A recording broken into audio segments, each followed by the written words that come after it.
Concept. चलेगा, video start कर देता हूँ। यदि आप नए हैं तो आप चैनल को सब्सक्राइब भी कर लीजिएगा। चलिए अब मैं आगे बढ़ जाता हूँ। अब देखिए सबसे पहला क्वेश्चन है कि you are always doing this mistake. इस वाले सेंटेंस में मैं कोशिश करूंगा कि आप लोग जल्दी से अपने आंसर को फाइंड आउट कर लीजिए तो बेस्ट है। देखिएगा हमेशा एक चीज आप याद रखिएगा कि जब भी कभी मिस्टेक के बारे में आता है ना, तो वहां पर डूइंग नहीं लगाते, क्योंकि आप मिस्टेक को डू नहीं करते, कमिट करते हैं। तो याद रखना, अभी कभी भी कोई गलती करना हो तो कमिट कमिट वर्ड आता है उसके लिए, ठीक है। डू नहीं आता, कमिट आता है। मिस्टेक मतलब गलती करना, इसके लिए जो वर्ब यूज की जाती है वो कमिट यूज की जाती है। एक बात याद रखना, हमेशा ये क्या होता है, सिंपल प्रेजेंट। नहीं नहीं, एक और चीज, ऑलवेज जो यूज दे रखना, ऑलवेज जो वर्ड इसमें लिख रहा है वो हमेशा प्रेजेंट इंडेफिनिट में यूज किया जाता है। तो ये क्या हो गया, जो भी दे रखा है वो इस नियम से तो भाई आर भी नहीं आएगा, और एक और बात, डूइंग की जगह पर कमिटिंग आ जाएगा।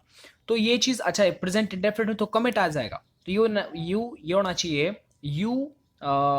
You commit this mistake, you always commit this mistake, इस तरह से आना चाहिए।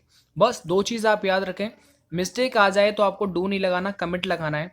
ऑलवेज कभी आ जाए मतलब रेगुलरिटी की बात की जा रही है, रेगुलरिटी मतलब प्रेजेंट इंडेफिनिट, तो इसलिए ये जा रहे हम कभी नहीं आता। ठीक है, बस दो चीज आपको इस कॉन्सेप्ट से आपको मिल जाएंगी सीखने के लिए।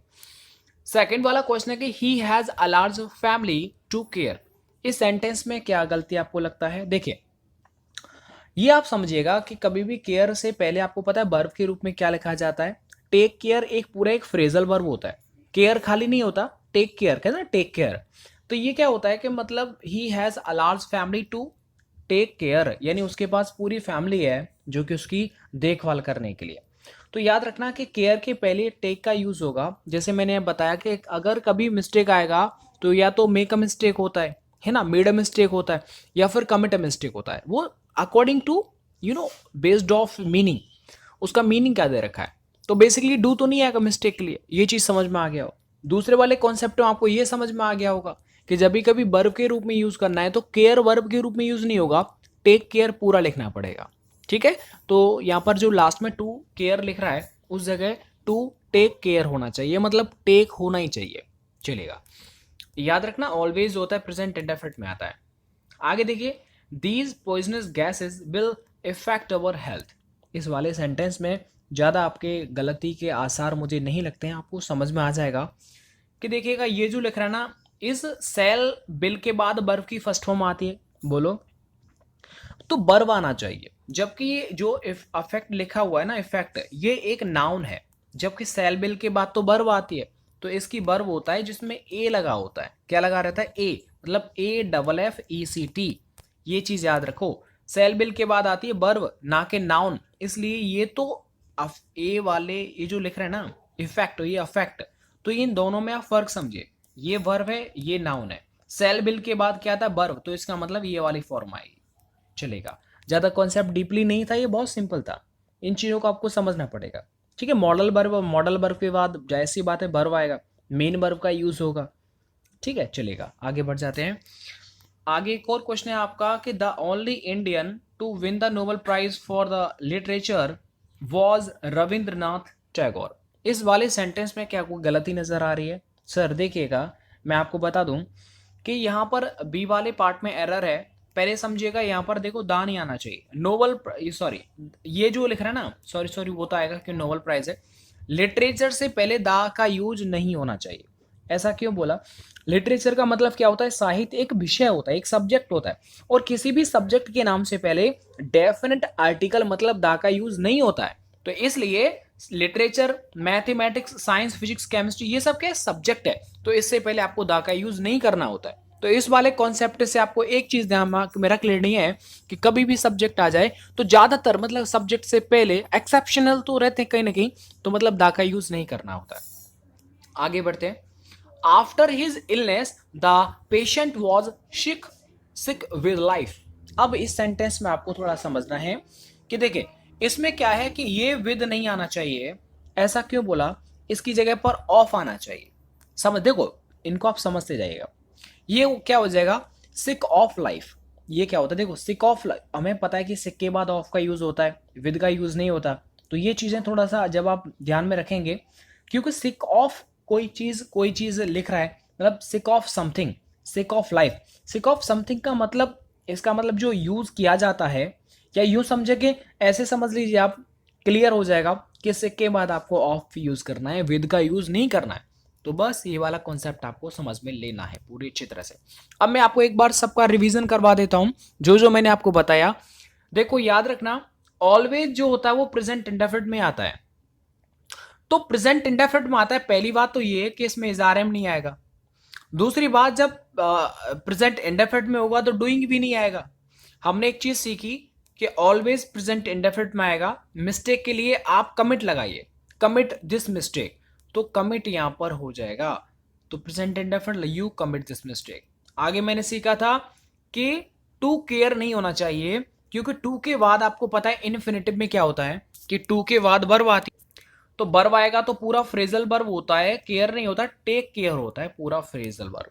आ रहा है कि नहीं आ रहा समझ में? आ जाएगा, चिंता मत करना। आगे मैंने बोला था कि सेलबिल के बाद वर्ब आता है, ना कि नाउन। तो इसका जो वर्ब होगा वो ए से स्टार्ट होता, इफेक्ट होता है।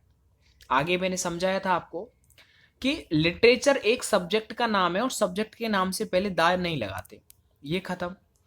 आगे मैंने समझाया था कि सिक ऑफ समथिंग मतलब सिक के बाद ऑफ आता है, ना कि विद। तो ये चीजें थोड़ा आपको याद रखनी है। मैं गारंटी दे सकता हूं, दावा कर सकता हूं, आप कहीं भी कोचिंग में पढ़ लीजिएगा, मैं कहूंगा आप पूरे 1 मंथ पढ़िए, और 1 मंथ के बाद आप मेरी ऐसा करना, ज्यादा नहीं बोल रहा, आप मेरी 10 वीडियो देख लेना। आप 1 महीने कोचिंग में पढ़ना और मेरी 1 दिन के अंदर आप 10 वीडियो देख लेना, और उसके बाद आप प्रैक्टिस सेट लगाना। आप 1 महीने के बाद प्रैक्टिस सेट लगाएंगे और इधर मेरी 10 वीडियो देखने के बाद प्रैक्टिस सेट लगाएंगे। आप मुझे खुद बता देना कि सबसे ज्यादा स्कोर आपने किस में किया, ये आपको खुद मालूम चल जाएगा। ये सर ये वही क्वेश्चन होते हैं जो बार बार एग्जाम में आते हैं, इनसे बाहर नहीं जाता कभी। मतलब देखो कॉन्सेप्ट यहीं से बनते हैं, ये कोई मतलब ये फिक्स होती हैं ऐसी चीजें जो यहाँ से बनेगा ही बनेगा।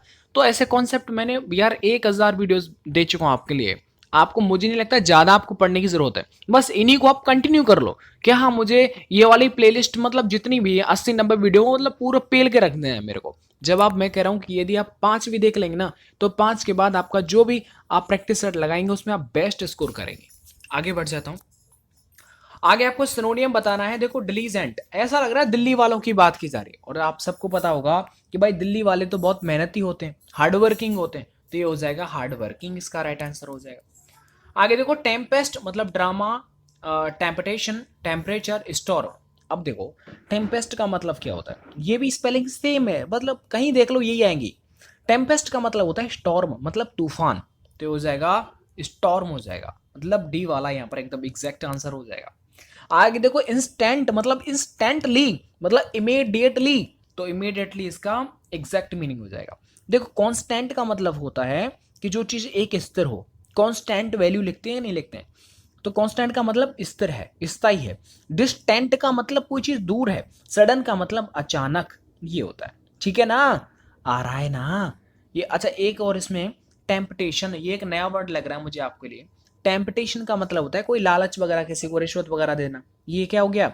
टेम्पटेशन हो गया। ठीक है, सबको मैं एलिमिनेट करता हूं ताकि आपके समझ में आ जाए, आप अच्छी तरह से उसे रिवाइज कर सकें। आगे देखो डिजास्टर, ये किसको नहीं पता होगा, जब उसके अंदर आपको पता है ना उत्तराखंड के अंदर डिजास्टर आ गया था, तो डिजास्टर मतलब एकदम आपदा, मिस फॉर्च्यून, मिस फॉर्च्यून। तो एक गाना भी तो है ना, मतलब गाड़ी फॉर्च्यूनर लायो तो मिस फॉर्च्यून ये हो जाएगा। आगे देखो एडवर्स, और ये एडवर्स का मतलब समझो, एडवर्स का मतलब होता है जो बिल्कुल कोई भी कंडीशन खिलाफ हो, मतलब विपरीत उसे बोलते हैं। प्रतिकूल मतलब अनफेवरेबल, तो ये हो जाएगा अनफेवरेबल हो जाएगा, मतलब बी वाला एकदम सही आंसर हो जाएगा। ठीक है, दिल्ली वाले लोग कैसे होते हैं? बहुत हार्ड वर्किंग होते हैं। टेम्पेस्ट हो गया मतलब ऐसे समझो, मतलब बहुत ज्यादा टेम्परेचर खराब हो गया। टेम्परेचर कैसे? जब स्टॉर्म आ जाएगा, तूफान आ जाएगा, ऐसे याद कर लो। इंस्टेंट का मतलब इंस्टेंटली, मतलब तुरंत हो जाएगा, इमीडिएटली हो जाएगा। डिजास्टर मैंने बताया था ना, उत्तराखंड के अंदर डिजास्टर आ गया था, मतलब मिस फॉर्च्यून, गाड़ी फॉर्च्यूनर लाया। अब गाड़ी फॉर्च्यूनर डिजास्टर, आपदा में फंस गई, तुम्हें पता है ना, वो गाड़ी वाड़ी बहुत इधर उधर हो गई थी।